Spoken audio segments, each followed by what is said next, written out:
Hello, welcome to Yakanori with Dan Sumption from Peakrel Press. Please check the links below for our current Kickstarter and to look at Peakrel's books. Today I'm going to see how much I can get into of Parsifal by Peter Vansittart, which is a 1988 novel about Parsifal. I love it. It's very rich stuff. Starts off with a few epigraphs. Do the stripped boughs grapple above the troubled streams, when he dream fights his 9 days' fight, which he fought alone, with the hog in the wilderness, when the 18 twilights, and the 10 midnights, and the equal light of the 9 mid-mornings were equally lost, with the light of the Saviour's jury, and the dark fires of the hog's eye, which encounter availed him nothing. David Jones from The Sleeping Lord. What's real and what's true ain't necessarily the same. Salman Rushdie.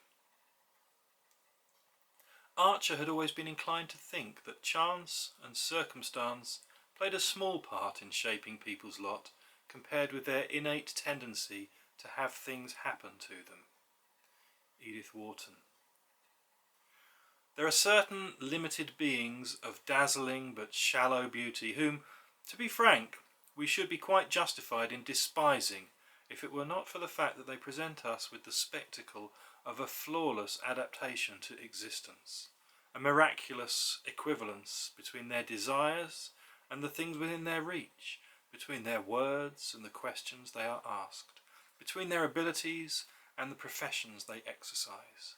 They are born, live, and die as if the world were made for them, and they for the world. And the rest, the doubters, the troubled, the curious, Etienne, I, watch them go by and wonder at their naturalness, their unexpected spontaneity and ease. Michel Tournier. Chapter 1. When I first met Richard Wagner in an overcrowded tavern, I thought I might arouse his interest by telling him that I had known Parsifal with some intimacy. With my experience of people, I should not have been surprised by his immediate irritation. He asked me no questions, indeed did no more than growl out some imprecation about idle witness, and though we were several times fellow guests at court, he always avoided me, with obvious suspicion and dislike. Chapter 2, Part 1. Once upon a time, there was a mighty warrior, who sired 7 sons and loved to exclaim to himself, "Far away and over the hills." It is not surprising that he was often far from home, and at last was killed in battle, together with 6 of his sons. Naked, the bards sang, they came to the field, and naked they left it. The widow, to preserve her youngest, fled with him to the damp woods. With her went other women and children, together with bards, slaves, old men, and those who with fine words and loud voices had shrunk from riding to battle. In her grief a bard declaimed in cracked, fleeting tones. The sun was for her but a dreary mist. She forswore the world's delights. Day and night were one, her heart a bag of sorrow.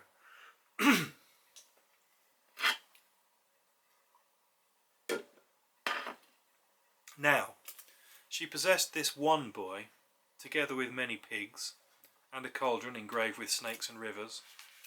On the boy all her love and hopes were now set. Before his birth she had listened much to solemn flutes and grave song, gazed at runes cut on trees and pictures scrawled in dust by the wind. She had sat with experienced women and knowing oak priests, undeterred by her own aunt who had done likewise, but proved deaf to the wisdom of music and words, and indeed much later, angered by both, had hanged her daughter. The youngest son was born in spring under favoured skies and trees. With his stalwart ancestry, he was fated to perish by violence or commit wilful injury, So, to outwit yet appease the fate goddess, daughter or mother of the great queen, very probably both, he was given a wren to squeeze, so that it died. This, the oak priests swore, would relieve him of all raging ambition, though not all thought it enviable. Women decided, without having been asked, that his blood brother was a deer or swan, beloved by gentle gods. The mother constantly washed his hands in dew. Why? It scarcely needs explaining. This would prevent him becoming a thief. Dew, perpetually fresh, not quite rain or stream, neither cloud nor pool, but partaking of all, was a border between mortals and gods, thus peculiarly powerful. She taught him all she knew, not very much, of the other world. Also, how to kindle a fire, recite verse, pluck a harp. But of weapons and fights she said nothing. She forbade all talk of smiths, forays, dragons, victories. Instead she told him tales of lovers, seals, boars, birds that bore daughters to the east wind. She would remind him that he was ugly, not because it was true, but to make him shy of women and prevent him boasting, which offends all in the other world, notably the great queen. The boy, not yet named, known only as the widow's son, was now some 4 years old. Within the dark green shades of groves, never soundless, he stored memories of chattering, striding people, wild music, clash of metal, thud of horses, about which he was forbidden to ask. In these safe woods, weapons were concealed, horses were lacking. Life had certainly changed for all who had kept their memories polished. Brilliant lamps were extinguished, much treasure was lost. The old stir and clamour of her husband's day might never have been. All was now hushed, quiet as the moon. Thick trees and hedges protected yet besieged them, dense with presences, furtive yet live. At dusk, in the hushed, mysterious embrace of light and dark, willows might follow you down the path, speaking in low, thin tones like the dead, which perhaps they were. Night was magician's territory. Walls were higher, straining at flimsy drifting shades. Towards midnight, the dead certainly approached, creeping through shadows, expecting to find the inhabitants sleeping, the fires still warm, ready to be aggrieved, even malevolent. It disappointed. Most of the dead, however, clustered on mountains, the readiest paths to the other world.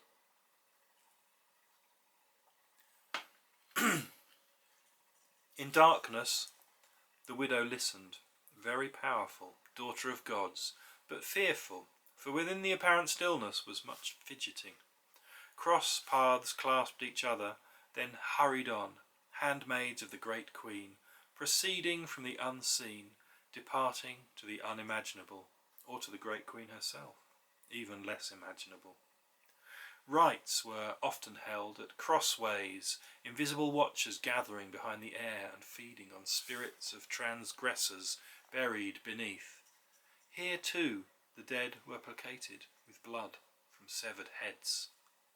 The great queen, who she was, could not be uttered, save as mother of the lake, protector of horses, lady of 3. To speculate was dangerous. To inquire was worse. Secretly, the widow's son wondered whether she was moonlight, even the moon herself, who certainly had 3 masks, the curve, the circle, and the black mask. He did know that she lived in the other world, and when mortals approached her there, they must avert their heads. To look upon her would blind you, as it had done Dial the unsmiling, or even turn you to stone, as was proved by the tall boulder at the forest edge. Roads, bridges, edges, summits are dense with presences. Walls and gates cannot exclude the unseen, or withstand the unpredictable. Everything has power, its glow faint or strong. Twig, knife, pig story. Once, in a blessed well, he saw a head recently cut to strengthen the water. It stared at him from beneath the green surface, and he ran away when it smiled. At a ford he met another head, gazing from a pole, bald and wrinkled, still dripping. At fords, in the dark time, an old chief was said to fight a youth. Limits were perilous, damming up life which might then explode, drenching the world with flame. One old man, crossing a water boundary, always so trembled that he could go no farther. He had once been a warrior, collector of heads, though forbidden by the widow to reveal his exploits. Perhaps these, hoarded within him, had rotted his spirit. Somewhere, deep in the woods, lived not only the small forest people, but the older king, the bird man, the wood king, seen by none but priests, who could describe them only under the circular moon. It was whispered that the great queen herself haunted some region, both far away and very near. Undeniably, on an island, forbidden to all, hung a wooden goddess. Wherever he went, trees, hedges, waters moved too, passing him, circling him, twisting away to nothing. He would halt to see if they did too, and usually they did. Moving from the hall into the trees, he held his breath, not always knowing he did so. Under branches, different airs covered him, different sounds warned or prayed from the loftiest branches. Out of a mound of holly and briar might issue high, prolonged keenings to repel ghosts from part of the forest occupied by them alone. Sometimes a tree murmured, "Distance," or even, "Forward."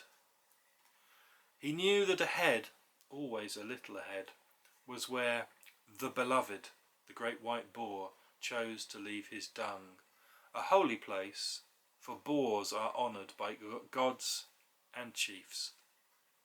Somewhere too, in the exact centre of the forest, a vast oak was watched by a stone hedge. It was like the earth itself, fixed in the very centre of the sky, so that the two were directly linked.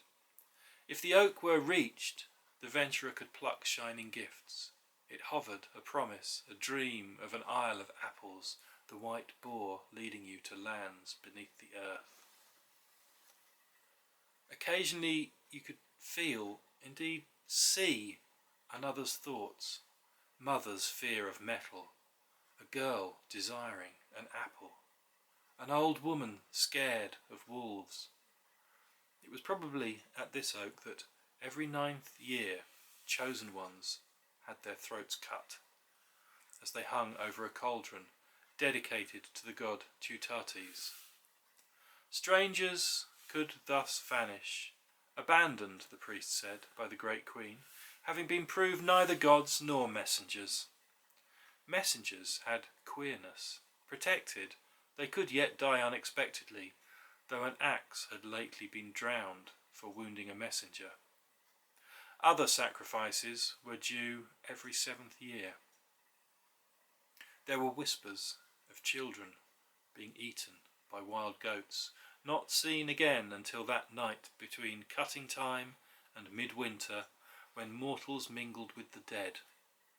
When the chosen is stabbed or beheaded from his way of falling, from his last posture, oak priests and older kings can foretell the future. Occasionally, in winter, as the boy listened, pondered, half slept before the steaming cauldron, life seemed but a grudging pardon from the great queen. Lines existed, unseen but powerful ripples.